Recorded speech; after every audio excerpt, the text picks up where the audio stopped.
انتظرونا في جولة في الهند زي ما الفنان محمد هنيدي عمل فول الصين العظيم. مصطفى بيعمل فيلم فول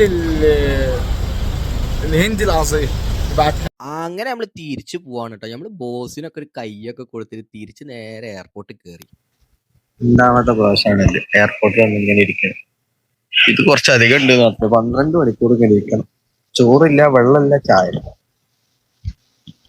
സംഭവം എന്താ വെച്ച് കഴിഞ്ഞാൽ നമ്മളെ നാളെ ഇങ്ങോട്ട് എയർപോർട്ടിലേക്ക് ആക്കി തരാൻ ആരുമില്ല. പിന്നെ കൊടുക്കാനാണ് ഇന്ത്യയിൽ ടാക്സിക്കുള്ള പൈസ ഇല്ല. അപ്പം ഞാൻ എന്ത് ചെയ്തു, ബോസിനോട് പറഞ്ഞു ഇപ്പം തന്നെ എന്നെ ആക്കി തന്നാളെ. അങ്ങനെ രാവിലെ ആയപ്പോൾ കയ്യിലുള്ള ചില്ലറൊക്കെ നുള്ളിപ്പെറുക്കി മെക്ഡൊണാൾഡ്സിന് ബർഗർ വാങ്ങി.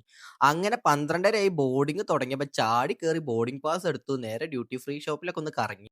അവിടെ നമ്മൾ ഫ്ലൈറ്റിന്റെ പിറ്റിലേക്ക് നടന്നു. പിന്നെ അവിടെ ഇരുന്ന് കുറച്ചേരത്തെ വെയിറ്റിംഗ്. നല്ല എക്സൈറ്റ്മെന്റ് ഉണ്ടായിരുന്നു കേട്ടോ. നേരെ ഫ്ലൈറ്റ് വന്നപ്പോൾ അതിൻ്റെ ഉള്ളിൽ ചാടി കയറി. എമർജൻസി എക്സിറ്റിന് എടുത്താട്ട് നമുക്ക് വിൻഡോ സീറ്റ് കിട്ടിയ ശുഭം. അങ്ങനെ തൊട്ടടുത്തുള്ള ബഹ്റൈനും കണ്ടാണ് നമ്മൾ നേരെ ഫ്ലൈറ്റ് പോന്നുട്ടാ. സൗദിക്ക് ഒരു ടാറ്റയും കൊടുത്താണ്ട് കണ്ണടച്ച് തുറക്കുമ്പോൾ തന്നെ കോഴിക്കോട് എത്തിയിട്ട. വല്ലാത്തൊരു സന്തോഷമായിരുന്നു. പിന്നെ ബാഗും പെട്ടിയും കിടക്കൊക്കെ നേരെ വീട്ടിലേക്ക്. അവിടെ എത്തിയപ്പോൾ അമ്മയുടെ സ്നേഹവും കണ്ടുട്ടോ. അപ്പോൾ ഓക്കെ ബൈ.